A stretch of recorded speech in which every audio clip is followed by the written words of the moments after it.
क्या आप भी बची हुई रोटी को फेंक देती हैं? तो ठंड के दिनों में बची हुई रोटी को फेंके नहीं, आप इस तरीके से पानी में डालकर इसका इस्तेमाल कर सकती हैं। कैसे करना है वो मैं आपको आगे वीडियो में बताऊंगी, तो वीडियो को पूरा देखिएगा। कुछ ऐसे टिप्स एंड ट्रिक्स हैं जो आपके टाइम और पैसे की बचत भी करेगा, साथ ही साथ रोज के काम को आप आसान और बेहतर तरीके से कर सकती हैं। तो चलिए शुरू करते हैं। तो यहाँ पर मेरे पास कुछ पेपर बैग है। पेपर बैग जो रहता है ना, ये हम नॉर्मली फेंक देते हैं, हमारे किसी काम का नहीं रहता है, मगर इसे इस्तेमाल करने का कई सारा तरीका है जो मैं आपके साथ शेयर करने वाली हूँ। तो फिलहाल एक तरीका जरूर शेयर करूँगी जो हर किसी के काम में आने वाला है। तो पेपर बैग को आप फेंके नहीं, इसे रख लें। उसके बाद में इसके नीचे वाले हिस्से को कट कर लें। फिर जहाँ से ये ज्वाइंट है लंबाई में, इसे भी हमें कट कर देना है। मुझे सुनने से ज़्यादा आप वीडियो को ध्यान से देखिएगा, फिर आपको समझ में आ जाएगा। अब इसे इस तरीके से खोल लेना है। उसके बाद आप चाहे तो इसके 2 पार्ट करिए या फिर ऐसे ही फोल्ड रहने दीजिए, वो आपकी चॉइस है।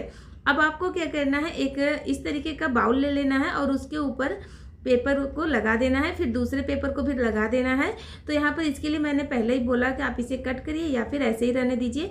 फिर ऊपर से दूसरा बाउल रखेंगे, उसी नाप का, यानी सेम बाउल हमें लेना है बराबर। अब इस तरीके से दबा देंगे, एकदम अच्छे से प्रेशर दीजिएगा ताकि अच्छे से सेट हो जाए। उसके बाद जो एक्स्ट्रा पेपर है उसे हमें कैंची से कट कर लेना है। तो यहाँ पर मैं इसे कट कर लेती हूँ। फ्रेंड, वीडियो अच्छा लगेगा, यूजफुल लगेगा तो लाइक शेयर करिएगा और चैनल को सब्सक्राइब जरूर से कर लीजिएगा। दोस्तों और फैमिली के साथ शेयर कर दीजिएगा। हाई पॉइंट देना बिल्कुल मत भूलिएगा। तो यहाँ पर देखिए हमारा जो पेपर बाउल है ना, ये बन के तैयार हो गया है। इस तरीके से आप पेपर बाउल की तरह इसे इस्तेमाल कर सकती हैं। ठंड के दिनों में नॉर्मली बर्तन धोना बहुत ही भारी काम लगता है, ऐसा लगता है हाथ में ठंडी लगेगा, ज़्यादा बर्तन है। तो आप इस तरीके से बनाकर थोड़े बहुत स्नैक्स बच्चों को इसमें दे सकती हैं। तो है ना कमाल का आइडिया। चलिए नेक्स्ट टिप देखते हैं। यहाँ पर मैंने लिया है पर्स। आपने देखा होगा जो बच्चों का स्कूल बैग है या हमारा पर्स रहता है, जो इसका जिप रहता है ना, कभी कभी बहुत ज़्यादा अटकने लगता है या फिर ज़्यादा टाइम तक हम इसे रख देते हैं, यूज नहीं करते हैं तो भी अटकता है, ये जाम सा हो जाता है। तो इसको आप वापस से एकदम स्मूथ कैसे कर सकती हैं, चलिए बताती हूँ। तो उसके लिए आपको लेना है वैसलीन। अभी विंटर सीजन है, तो विंटर सीजन में हर किसी के घर में वैसलीन तो रहता ही है। बस थोड़ा सा वैसलीन लीजिए और जिप पर इस तरीके से लगा दीजिए। चेन पर लगाने के बाद आपको क्या करना है, इसकी थोड़ी सी मालिश करनी है। उसके बाद इस तरीके से देखिए जिप को खोलना है, बंद करना है ऐसे। जब आप इसे 3-4 बार करेंगी तो ये खुद ब खुद एकदम स्मूथ चलने लगेगा। तो आई होप ये आइडिया भी आपको पसंद आया होगा और पूरा वीडियो देखने के बाद कमेंट करके जरूर बताइएगा कि कौन सा आइडिया आपको ज़्यादा अच्छा लगा, यूजफुल लगा। चलिए नेक्स्ट टिप देखते हैं। तो यहाँ पर मेरे पास कुछ बैग है कपड़े के। इस तरीके का बैग तो हमारे घर में रहता ही है। अगर इसे ऐसे ही रखते हैं तो बहुत ही ज़्यादा जगह भी लेता है और किचन एकदम मैसी लगता है। तो आप इसे फोल्ड कर सकती हैं, सिर्फ कुछ सेकेंड लगते हैं फोल्ड करने में, बहुत ज़्यादा टाइम नहीं लगता है। अलग अलग टाइप के बैग रहते हैं। तो यहाँ पर देखिए ये थोड़ा सा चौड़ा वाला बैग है, तो इसे मैं कुछ इस तरीके से फोल्ड कर रही हूँ। दोनों साइड से फोल्ड करने के बाद नीचे से फोल्ड करके फिर उसके हैंडल में इसे फंसा देंगे। अब ये एक जगह ऑर्गेनाइज रहेगा। अब इस तरीके का जो बैग रहता है उसे आपको देखिए हैंडल वाला पार्ट नीचे की साइड फोल्ड करना है, फिर इस तरीके से दोनों साइड से, फिर ऐसे देखिए फोल्ड करना है नीचे से। अब जो हैंडल वाला हमने पहले से फोल्ड किया था ना, उसे आपको पलट लेना है इस तरीके से। पूरा पॉलीथीन उसके अंदर चला जाएगा और एक अच्छा सा एकदम शेप मिलेगा। इसे आप अपने छोटे से बैग में भी रख के लेके जा सकती हैं, जैसे कुछ लेना है सामान तो देखिए इस तरीके से। अगर इस तरीके का है बैग तो आप इसे भी सेम तरीके से फोल्ड कर सकती हैं जैसे मैंने पहले वाला किया था। बस इस तरीके से करने के बाद हैंडल में इसे फंसा दीजिए। तो है ना कमाल का आइडिया। चलिए नेक्स्ट टिप देख लेते हैं। तो अगला टिप मेरा प्याज को लेकर है। बारिश और सर्दी के दिनों में आपने देखा होगा प्याज ना बहुत ही ज़्यादा इस तरीके का मिलता है जिसपे कि फफूंद लगते हैं। और ये देखिए हमेशा जब भी आप प्याज खरीदे ना तो इस तरीके का खरीदे। इसका जो नोकीला वाला पार्ट है ना वो एकदम सिंगल होना चाहिए और इस तरीके से एकदम साफ सुथरा, क्योंकि ये जो फफूंद वाले रहते हैं ना ये अच्छा नहीं रहता है। खराब तो नहीं रहता है मगर ऊपर से इसमें काला काला सा फफूंद लग जाता है। जो हमारे घर में छोटे बच्चे रहते हैं उनको बार बार सर्दी जुकाम होता है ना, तो थोड़ा बहुत इसका भी रीजन रहता है। तो हमें हमेशा बचना चाहिए इस तरीके का प्याज खरीदने में। अगर घर में पड़ा भी है तो उसे आप छीलिए, अच्छे से धो लीजिए, उसके बाद इस्तेमाल करिए। देखिए अंदर से एकदम ये सही है मगर बाहर से खराब है। तो अगर आप खरीदती हैं तो कोशिश करें कि अच्छा प्याज खरीदें, अगर है घर में तो उसे अच्छे से धोकर यूज करें, ठीक है। अब इसे काटने का तरीका भी बताती हूँ। कुछ लोग के हाथ में स्मेल आने लगता है प्याज, इसके लिए भी नहीं कट करना चाहती हैं तो आप इस तरीके से फॉक में फंसाकर भी कट कर सकती हैं। यहाँ पर मैंने थोड़ा सा हाथ से पकड़ा था, मगर आप प्रॉपरली अगर फॉक में फंसा के करेंगी ना तो ये अच्छे से कट जाता है, आपको हाथ नहीं लगाना पड़ेगा। चलिए नेक्स्ट टिप देख लेते हैं। तो यहाँ पर अगला टिप मेरा अखरोट को लेकर है। अखरोट तोड़ना मतलब एक जंग जीतने जैसा रहता है, बहुत सारे लोग को नहीं पता रहता है। चलिए एक छोटा सा टिप है, जरूर से ट्राई करके देखिएगा। अगर आप अखरोट को इस तरीके से किसी भारी सामान से तोड़ेंगी ना तो अखरोट एकदम चूरा चूर हो जाता है, कुछ वेस्ट भी चला जाता है, कुछ छिलके भी इसके साथ में हम उठा लेते हैं, इतना बारीक हो जाता है। तो ऐसे अखरोट को नहीं छीलें, ये गलत तरीका है। आपको सही तरीका बताती हूँ। आपको करना क्या है, अखरोट लेना है और एक नोकीली सी कोई भी चीज़ ले लीजिए, नाइफ ले लीजिए, सबसे अच्छा रहेगा। तो यहाँ पर अखरोट में देखिए एक साइड ना इस तरीके से पॉइंट रहता है, एकदम इस पर कोई निशान नहीं रहता, पॉइंट रहता है, और दूसरे साइड ना इस तरीके से ब्लैक लाइन रहता है। तो आपको इस ब्लैक लाइन के अंदर चाकू के नोकीले पार्ट को फिल करना है, उसके बाद इस तरीके से ट्विस्ट करना है। एकदम आसानी से ये टूट जाता है, एकदम आपको ना अच्छे से अखरोट मिल जाएगा, बिल्कुल भी चूरा चूर नहीं होता है, मतलब ज़्यादा बारीक नहीं होता है। तो देखिए चलिए दूसरा भी मैं आपको तोड़ के दिखाती हूँ, बहुत ही अच्छे से टूट जाता है। मार्केट में ऐसा ही अखरोट आता है, मगर हम नॉर्मली जो आसानी से टूट जाता है, मगर हम नॉर्मली भारी सामान से ही तोड़ते हैं। तो इस तरीके से तोड़ेंगी ना तो आपका टाइम भी बचेगा और आपका काम भी हो जाएगा। चलिए नेक्स्ट टिप देखते हैं। अगला टिप मेरा मिक्सर ग्राइंडर के जार को लेकर है। इस तरीके का जार तो सबके घर में रहता ही है फ्रेंड, मगर क्या होता है कभी कभी ना इसका ब्लेड भी जाम हो जाता है, नीचे वाला हिस्सा भी जाम हो जाता है, घूमता ही नहीं है, या फिर लंबे टाइम तक इसे रख देते हैं ना तो भी जाम हो जाता है। तो इसे हम बनवाने के लिए लेके जाते हैं दुकान वाले के पास, तो कुछ पैसे ही खर्च होते हैं। एक बार इसे ट्राई करके जरूर देखिएगा, आपका मिक्सर ग्राइंडर ना एकदम सही हो जाएगा, मतलब जो जार है। तो इसमें आपको ना सरसों का तेल डाल देना है अंदर की साइड, यानी ब्लेड के अंदर, और वैसलीन लेना है। वैसलीन को आपको पीछे वाले हिस्से पर लगाना है, इस तरीके से उंगली से एकदम अच्छे से उसमें लगा दीजिएगा। जब ये अंदर जाएगा ना तो ये खुद ही काम करने लगता है। तो यहाँ पर मैंने वैसलीन को अंदर की साइड लगा दिया, और ये जो ब्लेड वाला हिस्सा है उसमें मैंने तेल को लगा दिया। खाने वाला चीज़ ही लगाइएगा अंदर की साइड, वैसलीन वगैरह नहीं लगाना है, ध्यान रखिएगा। अब इसमें क्या करना है, आपको ना डालना है थोड़ा सा गर्म पानी, हल्का गुनगुना पानी डालिएगा, एकदम से गर्म नहीं डालना है, हल्का गुनगुना डालना है, ठीक है। अब इसमें आधा नींबू को निचोड़ कर डाल देंगे, नींबू के छिलके को भी डाल दीजिए, थोड़ा सा डिश वॉश डालेंगे, उसके बाद इसे अच्छे से ग्राइंड कर लेंगे। फिर आप देखेंगे ब्लेड एकदम से स्मूथ चलने लगेगा, आपको कहीं लेके जाना नहीं पड़ेगा, आपका टाइम भी बचेगा, पैसा भी बचेगा। तो देखिए मैंने इसको अच्छे से चला लिया था। अब मैं इसे धो लेती हूँ, धोने के बाद आपको दिखाती हूँ कितना अच्छे से ये घूमने लगा है। एकदम ऐसा लगेगा ना कि हमने दुकान वाले के पास ही दिया था बनाने के लिए। तो छोटा सा हैक है, मगर ट्राई करके देखिएगा, आपको काम में आएगा। तो देखिए एकदम अच्छे से चल रहा है ना।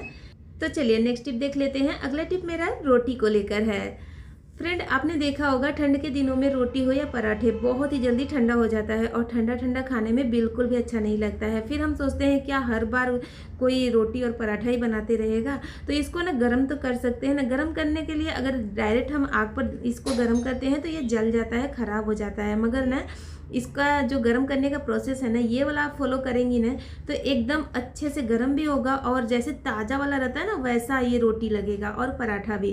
तो पराठा हो, रोटी हो, पूरी हो, सेम तरीके से आप इसे गर्म कर सकती हैं। उसके लिए आप एक कॉटन का कपड़ा ले लीजिए, पतला सा साफ़ सुथरा, उसमें आप रोटी और पराठे को रख लीजिए। फिर उसके बाद गैस को ऑन करिए, गैस पर एक बर्तन गर्म करिए जिसमें हम रोटी को रख सकते हैं। अब इसमें आपको थोड़ा सा पानी डालना है, करीब आधा गिलास के करीब बस पानी डालिएगा, बहुत ज़्यादा नहीं। उसके बाद इसमें स्टैंड रखना है ताकि ये थोड़ा सा ऊपर रहे। स्टैंड के ऊपर आपको रोटी को रख देना है जो हमने कपड़े में लपेट के पहले से रखा है। अब इसे ढक देना है और लो टू मीडियम फ्लेम पर इसे सिर्फ 2 मिनट के लिए ऐसे ही छोड़ देना है। 2 मिनट के बाद आप देखेंगे जो आपका पराठा है वो इतना सॉफ्ट हो जाता है ना कि ऐसा लगता है कि बस तुरंत बना के आप लेके आई हैं खाने के लिए, इतना सॉफ्ट हो जाता है। ये देखिए, जब ठंडा था तो एकदम हार्ड लग रहा था, मगर देखिए एकदम सॉफ्ट हो गया है। ऐसे ही रोटी भी हो जाता है। तो ठंड के दिनों में आप इस तरीके से खाने को गर्म कर सकती हैं। कोई गेस्ट आने वाले हैं और आपको लगता है कि पहले से बना के रख लो ताकि उनके साथ थोड़ा बैठने में टाइम भी बच जाएगा, तो आप इस तरीके से बना के रख सकती हैं, फिर ऐसे गर्म करके उनको सर्व करिए, एकदम ताज़ा लगेगा। आई होप ये आइडिया भी आपको अच्छा लगा होगा। कौन सा आइडिया ज़्यादा अच्छा लगा कमेंट करके ज़रूर बताइएगा। वीडियो को हाइप पॉइंट जरूर से दे दीजिएगा, और नए आए हैं चैनल पर तो प्रीति रसोई यानी इस चैनल को सब्सक्राइब जरूर करें। जब भी हम मेथी पालक को साफ़ करते हैं तो इसके डंठल को फेंक देते हैं, तो इसके डंठल को आप फेंके नहीं, इसे भी अच्छे से क्लीन कर लें। उसके बाद आप क्या करें, इसे अच्छे से धो लें। तो यहाँ पर मैंने धनिया, मेथी, पालक का जो नीचे का डंठल रहता है ना, उसी को काट के लिया है।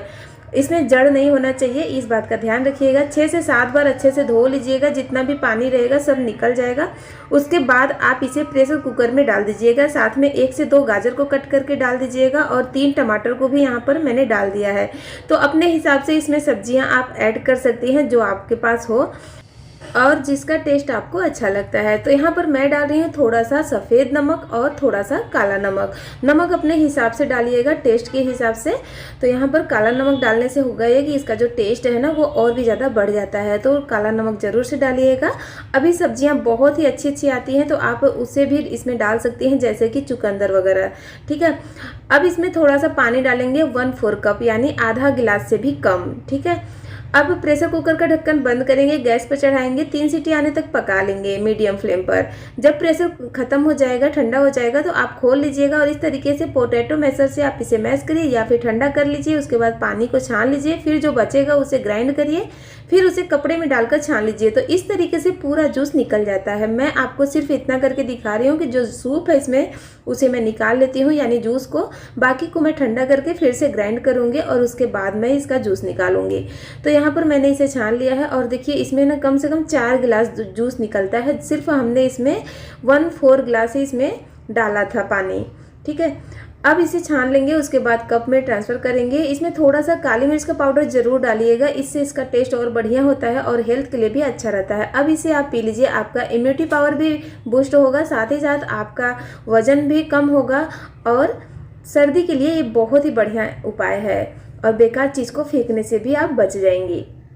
चलिए नेक्स्ट टिप देखते हैं। अगला टिप मेरा यहाँ पर ना, जो ग्लास जार रहता है, प्लास्टिक जार रहता है, उस पर जो ये स्टिकर लगे रहते हैं, तो ऐसे निकालते हैं तो देखिए जो इसका ग्लू है वो तो चिपका रहता ही है, साथ ही साथ पेपर भी कुछ चिपके ही रह जाते हैं।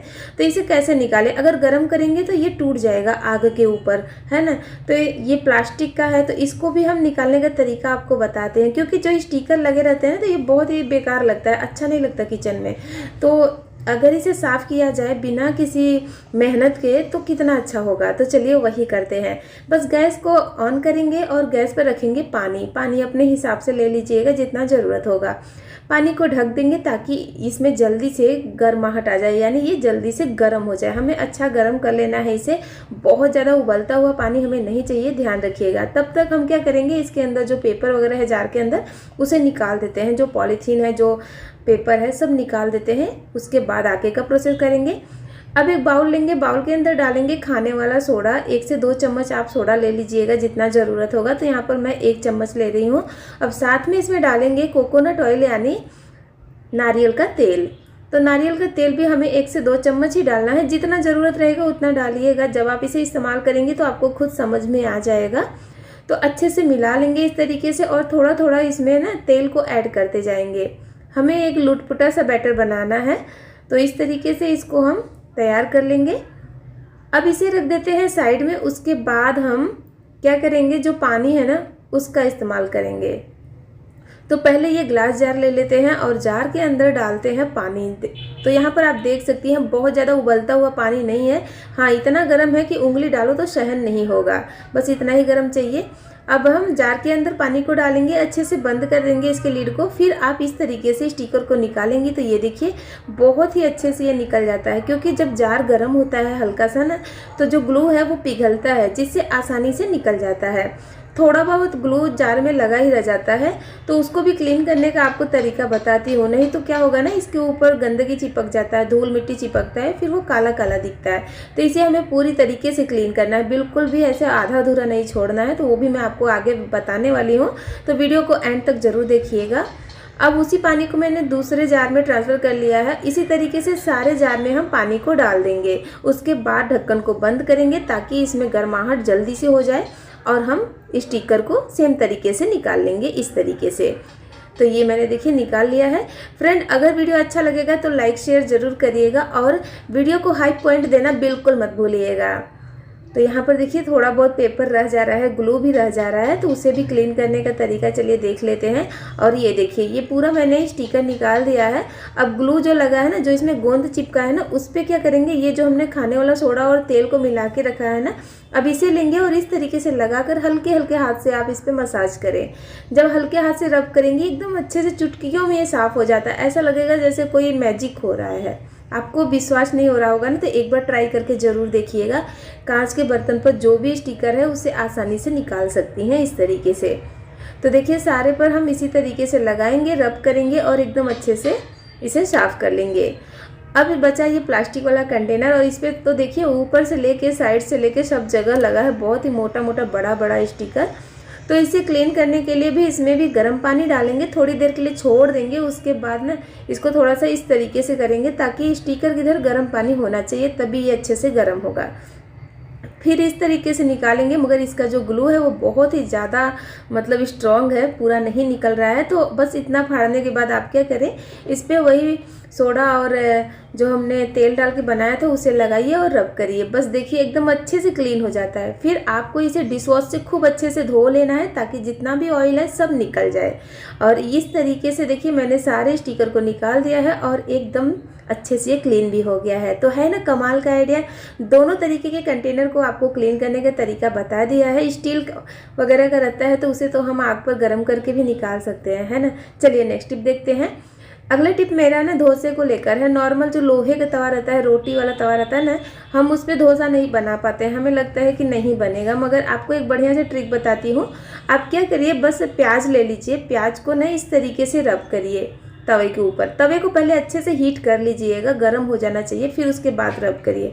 अगर उसके बाद भी आपको लगता है कि नहीं मतलब इस पर चिपक रहा है डोसा, तो आप थोड़ा सा ऑयल भी डाल दें, फिर उसके बाद कांदे से यानी प्याज से रब करिए।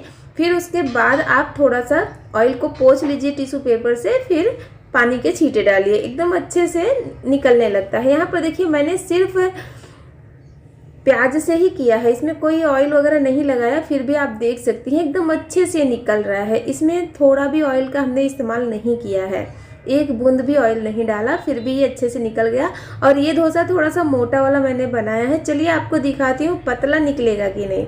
तो वापस से हम प्याज को रब करेंगे। आपको इतना करना है कि हर डोसे के पहले आपको प्याज को रब करना है, तभी इस पर बैटर को फैलाना है। इस बात का आप ध्यान रखिएगा। अदरवाइज आप एक बार करके दो बार अगर बनाएंगी ना तो नहीं बनेगा, चिपकेगा ये। अब यहाँ पर हम इस तरीके से फैला देंगे, उसके बाद देखते हैं कैसा रिजल्ट आता है। और यकीन मानिए बहुत ही बढ़िया काम करता है। अगर आपको लगता है कि प्याज का स्मेल आएगा तो जी नहीं दोस्तों, बिल्कुल भी स्मेल वगैरह नहीं आता है। और देखिए ये खुद ब खुद साइड को छोड़ दिया है और एकदम क्रिस्पी डोसा बनता है। तो आप इस तरीके से अपने नॉर्मल रोटी के तवे को भी डोसा वाला नॉन स्टिक तवा बना सकती हैं। अगर आपके पास नॉन स्टिक तवा नहीं है तो आप इस तरीके से बना सकती हैं। तो देखिए एकदम मस्त वाला डोसा बनके तैयार है। चलिए नेक्स्ट टिप देखते हैं। अगला टिप मेरा ना टिफ़िन बॉक्स को लेकर है। बच्चों को हम जब इस तरीके का टिफ़िन देते हैं ना, जैसे पुलाव है, पोहा है, उपमा है, हलवा है, तो उसके साथ उनको स्पून की ज़रूरत तो पड़ती ही है, क्योंकि बिना स्पून के वो नहीं खा पाएंगे। भाई बच्चे हैं और हाथ से खाने वाला टाइम भी ख़त्म हो गया है ना, स्पून तो चाहिए ही चाहिए। चलिए अब स्पून तो हम क्या करते हैं, ऐसे ही दे देते हैं, ऐसे नहीं दे, क्योंकि उनके बैग में ना बुक्स रहते हैं, बहुत कुछ चीज़ें रहती है, और बैग ऐसा चीज़ है कि उसे हम रोज़ नहीं साफ़ करते हैं तो वो गंदा ही रहता है। तो आप क्या करें, एक टिश्यू मतलब बटर पेपर या फिर सिल्वर फॉइल पेपर ले लीजिए और उसमें इस तरीके से उसे रैप करिए स्पून को, उसके बाद आप रख दीजिए। इससे ये साफ़ रहेगा, क्लीन रहेगा। अगला टिप मेरा मेथी को ही लेकर है। मेथी को साफ़ करना बहुत ही मुश्किल काम लगता है। आज मैं आपके लिए ऐसे ही टिप्स लेके आई हूँ जो आपका काम चुटकियों में हो जाएगा, मतलब घंटों का काम मिनटों में होगा। ऐसे एक एक करके अगर हम साफ़ करते हैं ना तो बहुत ज़्यादा टाइम लग जाता है। इसकी वजह से बहुत लेडीज़ बोलती है ना, अरे यार मेथी कौन लेके जाएगा, इसको साफ़ करने के लिए कम से कम 1 घंटे तो चाहिए ही चाहिए। चलिए घंटों का काम मिनटों में करते हैं ना। तो आपको क्या करना है, इस तरीके से आपके घर में छन्नी होगा ना, तो बस यही वाला आप छन्नी ले लीजिए जिस पे आप मोमोज स्टीम करती हैं। बस इस तरीके से इसके होल में आप मेथी के डंठल को डालिए और नीचे से खींच लीजिए। और ये देखिए, ये तो काम ना बच्चे भी कर देंगे खेल खेल में। अच्छा, ऐसा वाला अगर नहीं है छन्नी तो क्या करें, तो उसके लिए भी आपको बढ़िया उपाय बताती हूँ। वो तो सबके घर में ही रहता है। मैं 2-3 तरीके आपको बताने वाली हूँ और देखिए बहुत फटाफट होता है। इस तरीके का तो होगा ही पूड़ी तलने वाला झारा, बस इसके अंदर भी आप डालकर कर सकती हैं सेम प्रोसेस को। ठीक है, अगर ये भी नहीं है या फिर ऐसा लगता है अरे उससे तो पूरी हमने तल लिया है, अभी किससे करूँ, कौन धोएगा, पानी बार बार हाथ में लगाएगा ठंडी में, तो कद्दूकस है ना, गाजर का हलवा बनाती होंगे, बस ये ले लीजिए, इसमें कर लीजिए। मतलब बहुत तरीके हैं यार, बस करने की देरी है और बहुत ही टाइम बच जाता है। चलिए नेक्स्ट टिप देखते हैं। अगला टिप मेरा ना दाल को लेकर है। जब भी मेरा ना दाल थोड़ा भी मॉइस्चर होता है ना दाल वगैरह में, तो होता क्या है कि उसमें घुन लग जाते हैं, कीड़े लग जाते हैं। और ये देखिए मैं दिखाने की कोशिश कर रही हूँ, ये ना थोड़ा थोड़े से लगना शुरू हो गया है और ये जहाँ लगते हैं ना वहाँ पर एकदम दाल को पाउडर जैसा कर देते हैं। तो ये चने का दाल है और कुछ ऐसा ही हो गया है कि इसमें ना सीलन हो गया। मार्केट से ज़्यादा लेके आओ ना तो थोड़ा सा मॉइस्चर हो जाता है, तो इस तरीके से देखिए ऐसा हो गया है और इसमें कीड़े भी लग गए हैं। मैं आपको कुछ दाल को चुन करके दिखाई देती हूँ। तो अगर आपके यहाँ धूप नहीं है, जैसे कि मेरे यहाँ ना बालकनी में बहुत ज़्यादा धूप नहीं आता, बस मॉर्निंग में धूप आता है, दोपहर का नहीं रहता है, तो दोपहर की धूप में ही हम ये सब चीज़ें को सुखा सकते हैं। मॉर्निंग की धूप में नहीं कर सकते क्योंकि मॉर्निंग में जो धूप है वो बहुत ही हल्की रहती है। तो मैं क्या करती हूँ, मैं ना गैस पर कढ़ाई को रखती हूँ, गरम कर लेती हूँ अच्छे से कढ़ाई को, फिर इसमें दाल को डाल देती हूँ। यहाँ पर आपको घी तेल का इस्तेमाल नहीं करना है दोस्तों, ध्यान रखिएगा। बस उसके बाद आपको क्या करना है, इस तरीके से इसे मीडियम टू लो फ्लेम पर चलाते हुए हल्का सा सेक लेना है। पहले सेकेंगे ना तो ये एकदम सॉफ्ट सा होगा, फिर उसके बाद मगर ये हार्ड हो जाता है।